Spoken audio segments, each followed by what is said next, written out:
Hi everyone, welcome to Creative Copywriting with Ad Stars. So today is just going to be a fairly quick introduction and just kind of setting ourselves up for how this course is going to run over the next few weeks. So to jump straight into it, who are we and what are we doing here? So starting with me, I'm Josie. I'm a creative director at VML Y&R London. You might be able to pick up from my accent that I'm Australian, and I've previously worked in agencies in Australia like Host of Us and DDB. I've worked on clients like Ford, Air New Zealand, McDonald's, a lot of banks and beers, government departments, etc. And what I know about you is that you've signed up for this course. So you might have just studied advertising and you're looking to get into some more specific skills, or you might already be working in the industry as a creative, maybe from a slightly different field. But the way I've structured this course is for everybody. We'll start with the basics, and as the course goes on, we'll get into more of the specifics. So even if you're already in the industry, it's always helpful to cover the mechanics of creative work. And this is stuff I'm still reminding myself of every day after 10 plus years in the industry. So why do I like being a copywriter? You don't just work on the same thing over and over. You're always learning something new, working on new brands, working on new clients with new audiences. I really like working with people who are much like yourselves. The profession attracts naturally ambitious people who genuinely want to make the best work in the world, and that's very exciting to be around. And I've always liked that you get paid to write. So I just want to quickly play you the next thing.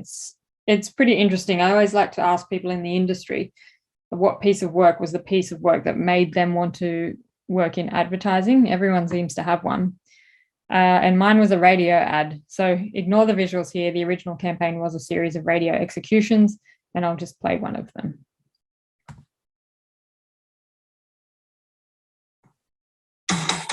Budweiser presents Real Men of Genius. Real Men of Genius. Today we salute you, Mr. Really Bad Toupee Wearer. Mr. Really Bad Toupee Wearer. More than any neon sign or exploding scoreboard ever could, your chrome dome cover says, "Hey guys, look at me." What could you be thinking? You think it looks natural, but it couldn't look phonier if it had a chin strap. Look at you! Made of space-age fibers, it can repel anything.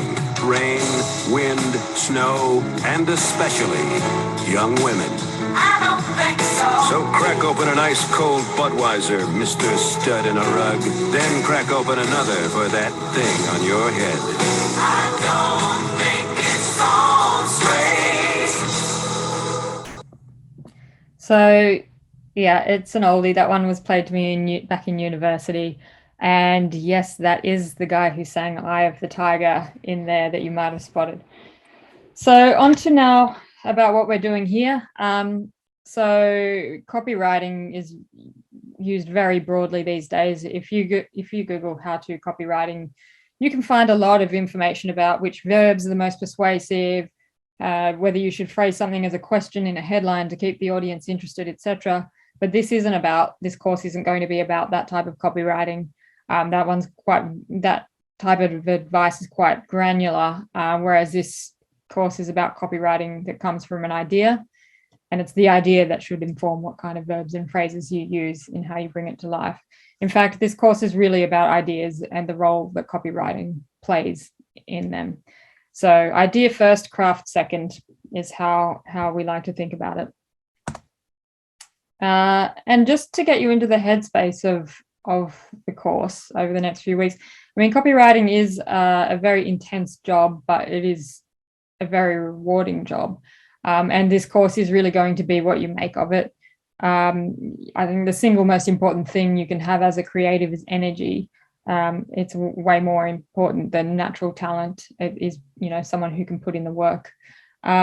So to that end, I don't think me telling you facts or statistics is the best use of your time in this course. It's just not that type of course. Instead, this is about setting you up to be able to keep training yourself as a copywriter, getting into habits and, really learning how to commandeer your own development as a really good copywriter. So to that end, here are some books that you might like to read. And don't worry, they're easy reads. Copywriting books do generally tend to be easy to read. So the copybook by D&AD, it's a collection of the best copywriting in the world throughout history. Going through it, you can see how the advertising landscape has changed throughout the years, but it really is a must for every copywriter to read.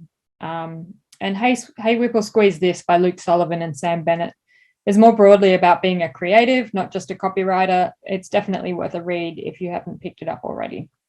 There are lots of books that I could recommend, but here are two of them. And so your homework this week, you might have already done it, and that is to find a piece of creative that made you interested in copywriting. Mine was the Budweiser work I played earlier. So what's yours? And this isn't something you need to send or show to me. I just want to make sure you have a piece of work that inspires you, because that's what's going to give you the energy to do your best work.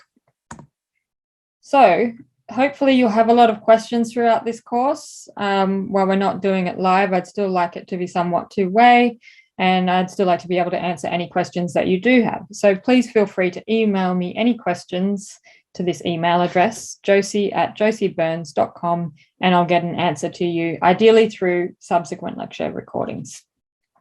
And that's all. I'm really looking forward to the next few weeks, and I hope you are too. So thanks for joining.